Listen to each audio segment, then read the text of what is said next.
సంస్కరణలతో దేశ ఆర్థిక ప్రగతిని పరుగులు పెట్టించిన ఘనత మాజీ ప్రధానమంత్రి పివి నరసింహారావుకు దక్కుతుందని ముఖ్యమంత్రి రేవంత్ రెడ్డి కొనియాడారు.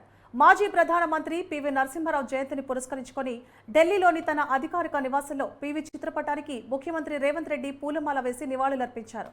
ఉమ్మడి ఆంధ్రప్రదేశ్ ముఖ్యమంత్రిగా, కేంద్రంలో వివిధ శాఖల మంత్రిగా, ప్రధానమంత్రిగా పివి చేసిన సేవలు మరువరానివని పేర్కొన్నారు. ముఖ్యమంత్రితో పాటు ఉప ముఖ్యమంత్రి బట్టి విక్రమార్క, రాష్ట్ర నీటిపారుదల శాఖ మంత్రి Uttam Kumar Reddy, Kodad MLA N Padmavathi Reddy PV చిత్రపటానికి పూలమాలలు వేసి నివాళులర్పించారు.